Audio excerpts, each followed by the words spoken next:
morning. I've taken a week's vacation, but I'm back. This is Frank's school, the fourth year, 121st day. I have a subject that I'm not finished with, and that is my gloss, my discussion of the kings and queens of England. And I'll be going back to that maybe tomorrow. But I also have two subjects that I laid forth for the year that I would deal with. One was water, and the other is Portugal. And I'll be going to Portugal. Well, I'm leaving for Portugal in about 5 weeks, and so I don't have too long. I have to deal with that. I don't have to, but anyway, water. I've been reluctant in a way to start this because I have so much to say, but I'm not so sure that it's so much to say. It's just it has been such a big part of my life, and I am passionate about the subject. The phrase in German, aller Anfang ist schwer, always comes to my mind when I start something new. But in this case, and it means of everything, beginning are hard. All beginnings are hard, you could say, are difficult, heavy. Anyway, you could say that in English. In this case, I'm not so sure, because I really do love this subject. I intend to make 2 videos today. This is the first one, and then I'm going to discuss a few terms that I will be using in the second. And the second one is going to be a water walk. That's what I call it, a water walk. I'm just going to film as I go along my normal morning, part of my normal morning walk, where I maintain my water system. The only thing is I won't be doing anything to muddy the water this morning. To maintain it, I'm just going to walk along and film what there is to see. All right, the terms. First of all, it's real important. Oh, there went the cat. They went.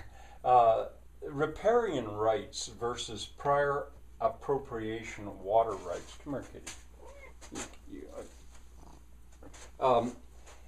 In the eastern United States, riparian rights is the law, and it comes from the word which means the bank of a river, and by that law it comes out of English common law, where water was plentiful in England. Drainage was a bigger issue than irrigation in England and Wales, and according to it, you have the right, a property owner has the right to use water that is flowing through his property.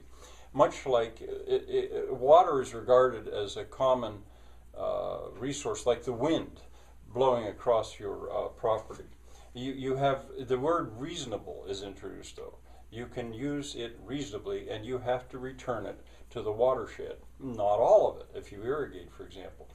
But you don't need anybody's permission to tap into that water and use it reasonably and return it to the same watershed. That might worry some of you if you see what I've been doing, because if you go out west, out there, now this is a set of laws that came through Spain, probably from Persia through Arabia, ancient Arabia, Morocco, Spain, eventually to Latin America and up the coast to California, and then it began to influence the population coming eastward. Irrigation in the United States has been more of that process. And as a result of that, what's called prior appropriation water rights is the rule out west. California, for example, if I'm going to talk about water, I'm going to have to talk about what's going on in California. And in California, what I'm doing would be illegal because somebody else would have already bought that water. That water that's going through here would not be mine. I would be stealing it. If I did anything with it, because somebody else would have already bought it. They would have those rights. That's the case in California. The water up in the mountains belongs to the cities down below or the farmers down below. Somebody living up in a mountain can't do what I'm doing. So anyway, needed to clear that up. Now some other terms.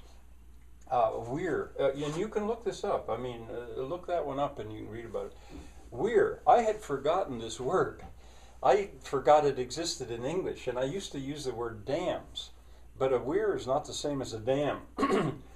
A dam impounds water. It holds water back. And that I also could not legally do here, at least not over 2 feet. I think children are allowed to play in a creek and build a little dam up to 2 feet deep. But if it's more than that, I'm not so sure about that figure, but I think that's right. If it's more than that, then you got to be dealing with the law. But anyway, that's a dam. What you're going to see is a weir, and you'll only really, you'll see 3 of them. 3 weirs, I think, in the walk that I intend to take. It's related to the German word Wehr. You know, it's real similar. And in Germany, also, Germany mostly has plenty of water.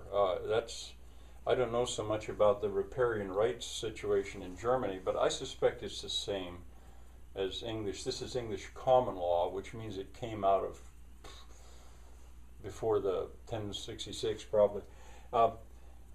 So, and I used to always give these male names, like where I'm going to start is called Michael Weir. I used to call it Michael Dam. I got to get used to the fact that this word, I knew this word, I had just forgotten it. It's not a dam.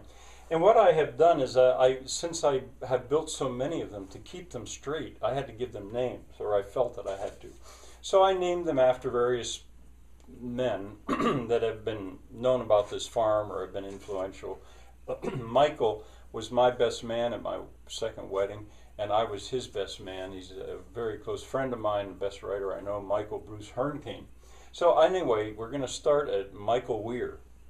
And then when that water goes and it comes to a drop structure, I've called that falls. And I'm still going to call it falls. But in irrigation technology, the term would be drop structure, where you actually drop water in such a way that it doesn't erode.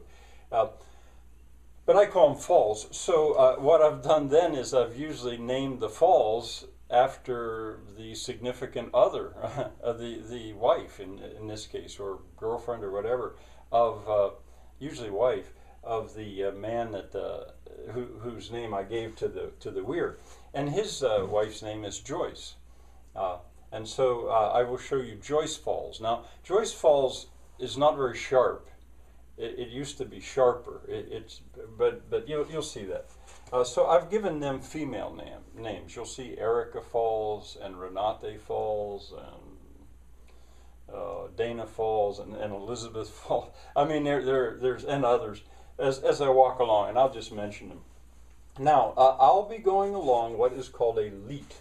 After the water is diverted through a weir, it runs along leat. And once again, if you would look this up on Wikipedia, it would explain what I'm explaining here.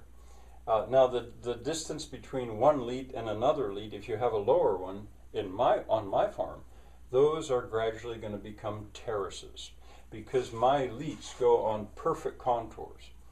A leat which guides the water often to a mill is usually built on a very slight slope.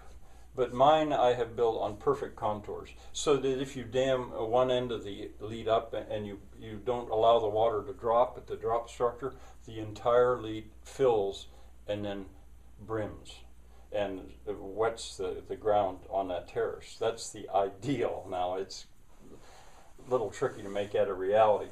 But anyway, we're going to walk along a lead. Now that lead, you're going to also hear the term head race. When you come to a mill, the trough, it's often a trough, but it could be on the ground, that runs the water to above the mill is called the head race. And then what comes away from a water-powered mill is called the tail race. And the difference between the two is the head of water that you have. The higher the head, the more power you have available. All right, and then finally, as we're going along, salamanders, I'll be so surprised if we don't see salamanders because the water's beginning to warm up, and we won't see frogs' eggs, I don't think. But we may see certain egg sacs, which I'm not this kind of a biologist by any means, but I suspect that these egg sacs we see might come from the salamanders. I think it's a little too early to see frogs' eggs or to see water snakes. But anyway, I just thought I'd mention them. Well, it's been kind of fast, but as I say, there's going to be 2 videos, and so the second we're going outside. I'll wait until the sun comes up and we'll walk along. Bye for now.